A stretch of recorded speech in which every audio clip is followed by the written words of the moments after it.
Croisset, 14 janvier 1869.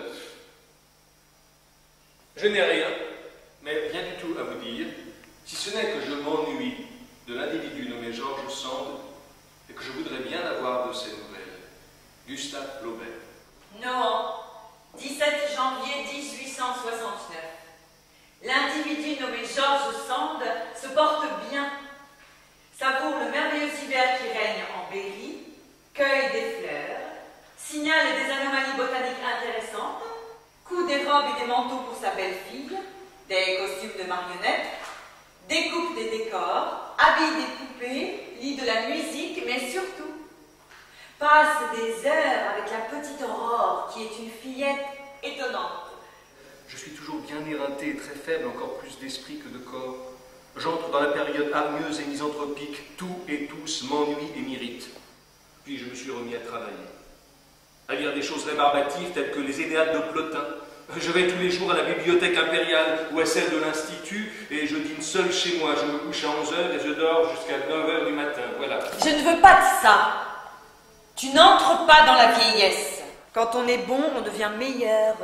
Et comme déjà tu es meilleur que la plupart des autres, tu dois devenir exquis. Je suis pris, de temps à autre, par des crises de larmes où il me semble que je vais crever. Je sens enfin une chose toute nouvelle, les approches de la vieillesse. L'ombre m'envahit, comme dirait le père Hugo. J'attends votre retour à Paris avec une double impatience. Car dès que vous n'y serez plus, je m'en retournerai à Croisset. Paris commence à me taper un peu trop sur les nerfs. Notre vieux troubadour rébarbatif. Croisset, 21-22 mai 1870, nuit de samedi. Je ne sens plus le besoin d'écrire, parce que j'écrivais spécialement pour un seul être qui n'est plus, voilà le vrai. Et cependant, je continuerai à écrire. Mais le goût n'y est plus. Moi, il y a des jours où la colère m'étouffe. Je voudrais noyer mes contemporains dans les latrines. Cher vieux troubadour, décidément, nos deux vieilles troubadoureries sont deux antinomies. Ce qui t'ennuie m'amuse. J'aime le mouvement, le bruit, et même les choses ennuyeuses des voyages trouvent grâce devant moi dès qu'elles font partie des voyages. Il me semble que tu regardes trop le bonheur comme une chose possible, et que l'absence de bonheur, qui est notre état chronique, te fâche et t'étonne trop. Tu fuis tes amis, tu te plonges dans le travail et prends pour du temps perdu celui que tu emploierais à aimer, ou à te laisser aimer. Nous causerions de tout cela bien mieux de vive voix que par lettres. Pourquoi ne te marierais-tu pas? Enfin, votre troubadour, peu troubadouresque, est devenu un triste coco. Que sais-je? Vivre en soi est mauvais. Il n'y a de plaisir intellectuel que la possibilité d'y rentrer quand on en est longtemps parti. Mais habiter toujours ce moi qui est le plus tyrannique, le plus exigeant, le plus fantasque des compagnons, non, il ne faut pas. Cher maître, mon bouquin paraît, je crois, demain. Après-demain ou plus tard. Vous aurez le premier exemplaire par bleu. La politique va-t-elle me faire du tort? J'en ai peur, à moins qu'elle ne me fasse du bien. Je sais que les bourgeois de Rouen sont furieux contre moi. Tu sembles étonné de la malveillance, tu es trop naïf. Tu ne sais pas combien ton livre est original et ce qu'il doit froisser de personnalité par la force qu'il contient. Tu crois faire des choses qui passeront comme une lettre à la poste. Ah bah oui. Croisset, 22 juillet 1870. Que devenez-vous, cher maître, vous et les vôtres? Moi, je suis écœuré, navré par la bêtise de mes compatriotes. L'irrémédiable barbarie de l'humanité m'emplit d'une tristesse noire. En sommes-nous revenus aux guerres de race? J'en ai peur. L'effroyable boucherie qui se prépare n'a pas même un prétexte. C'est l'envie de se battre pour se battre. Je vous embrasse très fort, cher bon maître.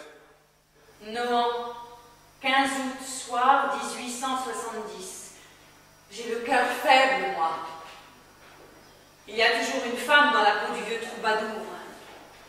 Cette boucherie humaine met mon pauvre cœur en loques. Je tremble aussi pour tous mes enfants et amis qui vont peut-être se faire hacher.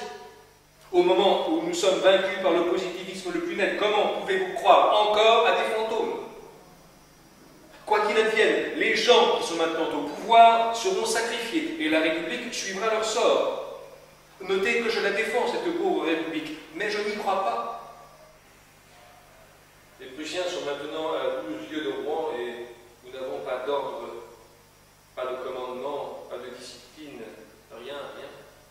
Je ne demande qu'une chose, c'est à crever pour être tranquille.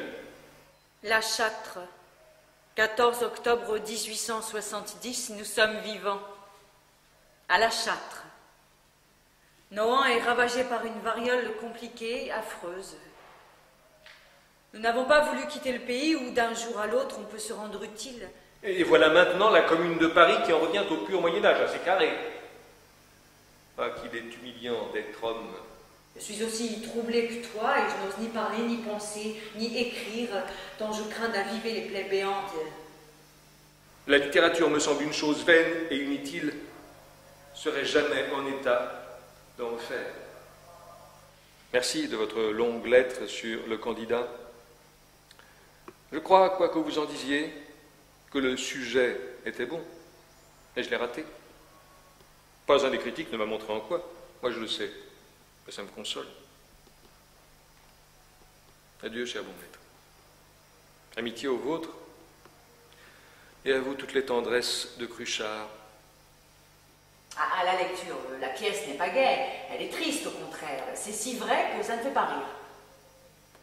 C'est difficile, bien plus difficile, 100 fois plus difficile que la littérature à lire. Ça ne fait rien. On est philosophe, tu en as fait l'épreuve. On s'habitue vite à ce combat à bout portant et on continue jusqu'à ce qu'on ait touché l'adversaire, le public, la bête.